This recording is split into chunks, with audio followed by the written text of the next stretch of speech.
Iran ने अपनी ताकत 2 दिन पहले ही दिखाई थी, जब सड़क पर बेतहाशा भीड़ थी। उन भीड़ के बीच में बड़े बड़े ट्रक में लदे हुए थे उनकी वो खूंखार मिसाइलें जिन्होंने इसराइल को इस बार गहरा जख्म तो दिया, अमेरिका को भी टेंशन में डाल दिया। वो सारी की सारी मिसाइलें लेटी हुई नहीं थी, सारी की सारी मिसाइलें खड़ी थी, यानी पूरे टारगेट सेट पर थी। लेकिन इन सब के बीच अब मैं आपको दिखाने जा रहा हूं, ईरान ने अपनी एक सीक्रेट, जी हां सीक्रेट, जो पूरी की पूरी आर्मी है उसे उतार दिया है। इसका एक वीडियो निकल कर आया, सनसनीखेज वीडियो है, और उसके स्वागत के लिए बेतहाशा भीड़ फिर से तेहरान में, यानी ईरान की राजधानी में सड़क पर नजर आई। खबर दिखाएंगे आपको। इजराइल धमकी दे रहा था तुर्की को, लेकिन तुर्की ने कुछ ऐसा धमाका कर दिया कि उसकी गूंज तेल अवीव तक सुनाई दी है। ऐसा क्या हुआ तुर्की और ईरान इजराइल के बीच, वो भी दिखाता हूं। और भैया देख लेना अंध वक्तों, माफी चाहूंगा, इस खबर में चाहता तो मैं ये था कि आखिर में दिखाऊं, लेकिन अब दिखाना पड़ेगा। देख लो, जिसे तुम चचा कोई ताऊ बना के घूम रहा था, उसने हमारे देश भारत के लिए किस शब्दावली का इस्तेमाल किया है।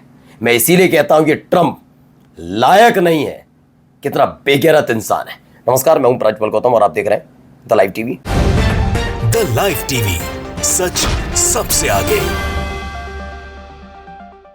सबसे पहले जरा ये खबर देखिए, महिला पुरुष सब उतरे हैं मैदान में, बच्चे सब।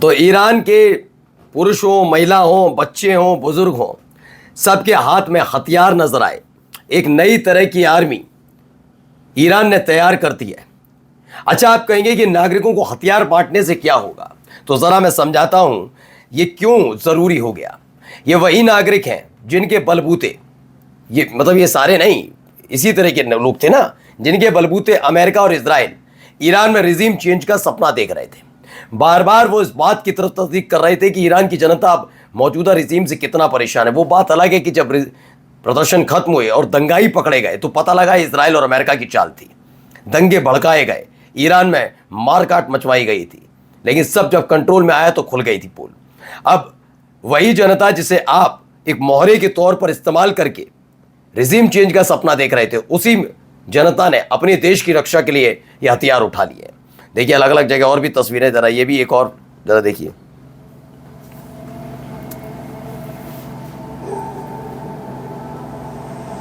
एक रेड बटन नजर आ रहा है,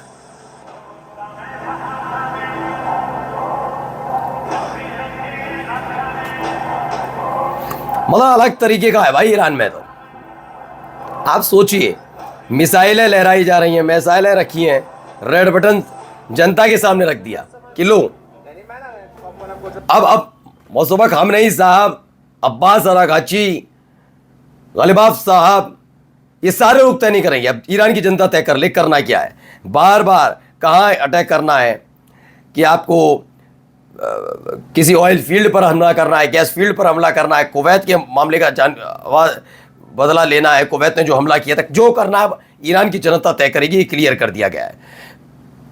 आइए अगली खबर आपको एक और दिखाते हैं। इसमें भी एक खबर निकलकर सामने आई,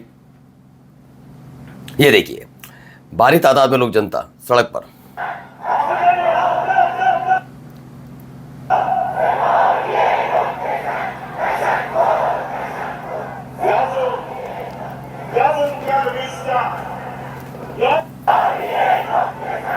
तो प्रेस टीवी खबर है, ईरान की जनता सड़क पर उतरी है अर्देबिल में to express their firm support for the arm forces. Iran की जो सेना है उसके समर्थन में भारी तादाद में लोग उतरे, उन्होंने झंडे लहराए, ये तमाम चीज़ें होती हुई नजर आई। अब आइए एक खबर है, पहले ये देखिए क्या है। इट इज़ तुर्की, ये इजराइल की तरफ से धमकी की दी गई थी, जिसमें तुर्की ने बताया हम ईरान नहीं हैं, हम एक रात अचानक से आएंगे, जैसे हम सीरिया में घुस आए, इराक में आए, लीबिया में आए, वैसे ही एक दिन आएंगे और फिर तुम्हारा हश्र क्या होगा याद रखिए। अब आते हैं इस खबर पर। डोनाल्ड ट्रंप का एक बयान, ट्रंप का एंटी इंडिया पोस्ट है, भारत और चीन जैसे देशों को नरक बताया है। ये शब्द है इस आदमी के। और करो पूजा, वो कहाँ गया उरानदेव बाबा? सनातनी ढूंढ रहा था इनमें। सनातनी ऐसे होते हैं? शर्म नहीं आ रही थी इन सब लोगों को। अब एक वीडियो है, पहले वो वीडियो थोड़ा सा मैं आपको दिखा देता हूं, देखिए कैसे ईरान ने कब्जा कर लिया इस पूरे के पूरे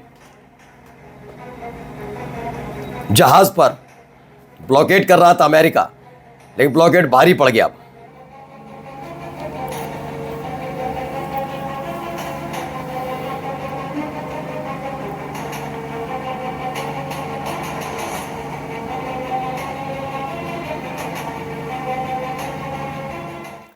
तो अगर अमेरिका ब्लॉकेड नहीं खोल रहा है तो फिर ईरान कहां पीछे हटने वाला था। उसने भी 2 जहाज़ों पर कब्जा कर लिया। बताया जाता है कि 2 और जहाज़ों पर फायरिंग भी की।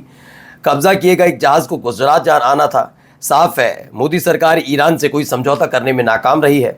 लेकिन इससे महत्वपूर्ण बात दूसरी है, 2 तरफा नाकेबंदी ने अब हॉर्मुज स्ट्रेट को पूरी तरह से बंद कर दिया, जिसकी वजह से तेल के दाम फिर से बढ़ गए। यही चिंता लगातार सता भी रही है कि हालत क्या हो रही है।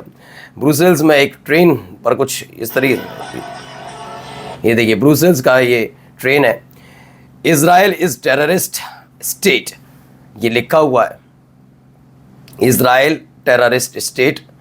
तो ब्रुसेल्स से निकली तस्वीर है, कुछ इस तरह से विरोध जताए जा रहे हैं अलग अलग जगह। Actor Mark Ruffalo recently called Donald Trump the worst human being in the world, सबसे घटिया आदमी करार दिया है। ये जिस तरह बच्चों को मारा जा रहा है, सिविलियंस को मारा जा रहा है, महिलाओं को मारा जा रहा है, ये एक्टर है मार्क रुफोलो। इन्होंने कहा कि उन्होंने ट्रंप जैसा घटिया आदमी आज तक अपनी ज़िंदगी में नहीं देखा। और देखिए बेल्जियम ने भी मोर्चा खोला।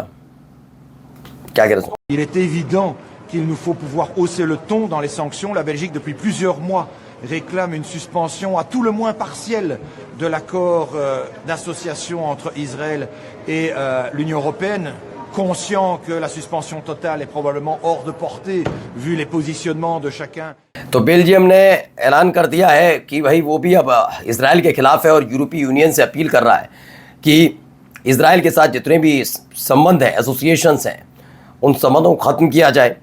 और ये चौथा ऐसा देश बना है जिसने ये ऐलान किया। बेल्जियम ने, इससे पहले आयरलैंड, चौथा का मतलब ये समझिए यूरोपीय यूनियन का, स्पेन, आयरलैंड, स्लोवेनिया, इन्होंने तो पहले ही कह दिया था कि इजराइल को किसी भी कीमत में वहाँ से हटाया जाए। क्यों हटाया जाए? इसकी बेगैरतपना देखा चाहिए।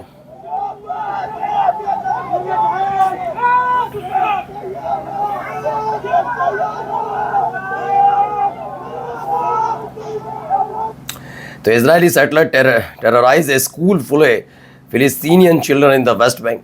They murdered over 32 children today. WTF की खबर है। दावा है कि एक स्कूल पर हमला किया इन सेटलर्स ने, जिसमें से 32 स्कूली बच्चों की, फिलिस्तीनी बच्चों की मौत हो गई। नमस्कार।